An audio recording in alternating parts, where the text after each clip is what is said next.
අඳුරු වැවේ රහස. දෙවන පරිච්ඡේදය. පළමු හෝඩුවාව. තුන්වන කොටස. අවිෂ්ක කඩදාසි කැබැල්ල නැවත නැවතත් කියවිය. පරණ පොලිස් ස්ථානයේ ලොකර් අංක 17. ඔහු සෝම්පාල් දෙස බැලුවේය. මාමි, මේ ගැන ඔයා දැනගෙන හිටියද?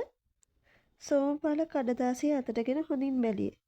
ඔහුගේ මූණේ පුදුමයක් පැහැදිලි විය. නෑ පුතා, මම මේක අදමයි දකින්නේ. තාත්තා මේක ලියලා තිබුණේ මට හම්බ වෙන්න. එහෙනම් ඒ ලොකර් එකේ තියෙන්නේ ඔයාට දැනගන්න ඕන දෙයක්. පරණ පොලිස් ස්ථානයේ තිබුණේ ගමෙන් කිලෝමීටර් 3ක් පමණ ඈතිනි. අද එය භාවිතයෙන් ඉවත් කර තිබූ ගොඩනැගිල්ලකි. අලුත් පොලිස් ස්ථානයේ ඉදි වූ පසු මේ ස්ථාන ලේඛන ගබඩාවක් ලෙස පමණක් භාවිතා කර තිබුණි. ඔවුන් එහි ළඟා වන විට ගොඩනැගිල්ල පුරා නිහඬතාවයක් පැතිරී තිබුණි. බිත්තිවල තීන්ත ගැලවී ගොස් තිබුණි. ජනෙල් වීදුරු කිහිපයක් බිඳී තිබුණි. මෙතන තව කවුරු හරි ඉන්නවද? අවිෂ්ක ඇසිය. බාරකරු විතරයි. දොර අසල සිටි වයස අවුරුදු 60ක පමණ මිනිසෙක් ඔවුන් දැක ඉදිරියට ආවේ. මොනවද ඕනි? අවිෂ්ක තම හැඳුනුම්පත පෙන්ව කඩදාසි කැබිල්ලක් දිගු කළේය. ලොකර් අංක 17 බලන්න ඕනේ. මිනිසා කඩදාසිය දෙසත් අවිෂ්ක දෙසත් මාරුවෙන් මාරුවට බැලිය. ඔයා සුනිල් සේනානායකගේ පුතාද? අවිෂ්ක පුදුම විය. ඔව්.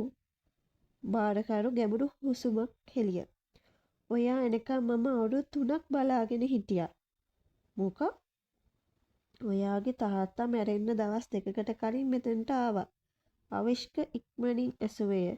ඊට පස්සේ එයා මේ ලොකර් එක කුලියට අරගෙන කිව්වා. බාරකරු මොහොතක් නිහඬ විය. මගේ පුතා දවසක මේක හොයාගෙන එයි. එදාට විතරක් මේක ඇරලා දෙන්න. අවිෂ්කගේ දැස් තෙත්තිය. ඔහුට තම පියාගේ කටහඬ මෙන්ම ඒ වචන ඇසුණක් මෙන් දැනුනි. බාරකරු පැමිණි යතුරු පොකුරත් රැගෙන දිග කොරිඩෝරයක් දිගේ ඔවුන්ව රැගෙන ගියේය. කොරිඩෝරයේ අවසානයේ තිබුණේ කුඩා යකඩ ලොකර් පෙළකි. එහි මැද අංක 17. බාරකරු යතුර ඇඟිල්ලට දැමිය. ක්ලික්. දොර සෙමින් විවෘත විය. ලොකර් එක ඇතුලේ තිබුණේ දුඹුරු පාට ලියුම් කවරයක්, පැරණි USB දාවකයක් සහ කුඩා රිදී යතුරක්. ලියුම් කවරය මත ලියා තිබුණේ එකම වචනයකින් අවිෂ්කට පමණි.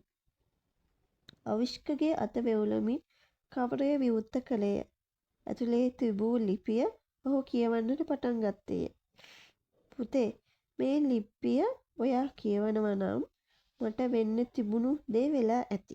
මාව මැරුවේ කවුද කියන එක හොයන්න කලින් මම හොයපු දේ මොකක්ද කියලා හොයන්න. මගේ මරණයට හේතුව මිනිස්සු හිතන දේ නෙවෙයි. ඒ හැමදේම පටන් ගත්තේ 1996 අගෝස්තු 17 වෙනිදා අඳුරු වැව අසලින්. අවිෂ්ක ඊළඟ පිටුව පෙරලන්න ගිය මොහොතේ පිටතින් ටයර් හඬක් ඇසුණි. ස්ක්‍රීච්. සෝමපාල ඉක්මනින් ජනේලයෙන් එබී බැලිය. ඔහුගේ මූණ එකවරම වෙනස් විය. අවිෂ්ක. අර කළු ජිප් එක ආයෙත් ඇවිත්. මේ කතාවේ ඇත්ත හෙළි වෙන්නේ ඉදිරි කොටස් වලයි. ඔයාට මේ කතාව රසවත් නම් ලයික් එකක් දීලා channel එක subscribe කරලා ඔයාගේ සහයෝගය අපිට තවත් හොඳ කතා ගෙන එන්න ශක්තියක් දෙන්න.